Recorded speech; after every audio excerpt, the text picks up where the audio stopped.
Rakhi Sawant big boss Marathi 6 मध्ये येणार. एका स्पर्धकाच्या वक्तव्यामुळे प्रेक्षकांमध्ये खळबळ उडाली आहे. या व्हिडिओला पूर्ण पाहिल्यानंतर तुम्हाला कळेल की राखी सावंत बिग बॉस मराठी 6 मध्ये एंट्री घेणार आहे की नाही. तर व्हिडिओला शेवटपर्यंत नक्की बघा. बिग बॉस मराठीचा 6वा सीझन सुरू झाल्यापासूनच वादळी ठरत आहे.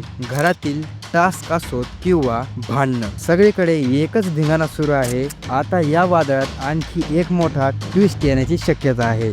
कारण अभिनेत्री Rakhi Sawant wild card entry घेणार असल्याची चर्चा सुरू झाली आहे. ही माहिती दिली आहे बिग बॉस मराठीतील स्पर्धक सोनाली राऊतने. एका मुलाखतीत सोनाली राऊत म्हणते, मला 100% खात्री आहे की यावेळेस राखी सावंत बिग बॉस मराठीमध्ये येईल. कारण मी तिला बोलताना ऐकलं आहे की मला पुन्हा बिग बॉस मराठीमध्ये जायचं आहे. वाईल्ड कार्ड किंवा पाहुणी म्हणून सुद्धा मला घरात जायला आवडेल. सोनाली राऊत म्हणलेली आहे मुलाखतीमध्ये, जी मुलाखत तिने शक्ती या चॅनलवरती दिलेली आहे. राखी सावंत बद्दल बोलताना सोनाली म्हणाली, ती खूप चांगली आहे. मी बिग बॉसच्या 8व्या सीझन मध्ये गेले होते तेव्हा तिने मला खूप पाठिंबा दिला होता. सोनाली पुढे म्हणाली, मी आजही तिचे व्हायरल व्हिडिओ पाहते. तिचा डायलॉग कोई लडे मरे आवाज नीचे 20 कदम पीछे हा 2026चा मंत्र असायला हवा राखी सावंतचा, अशी सोनाली राऊत म्हणाली त्या मुलाखतीमध्ये. राखी सावंत आधीही अनेकदा बिग बॉस मध्ये सहभागी झाली आहे. चला तर आपण बघूया कोणकोणत्या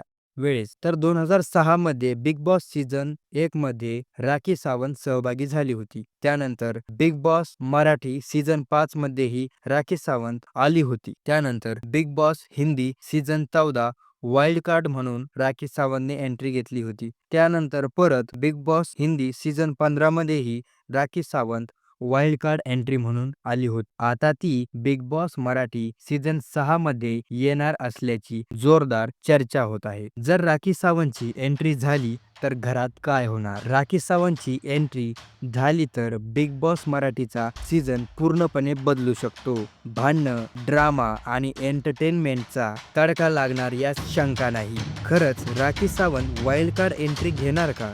बिग बॉस मराठीचा खेळ बदलणार का? तुमचं मत कमेंटमध्ये सांगा.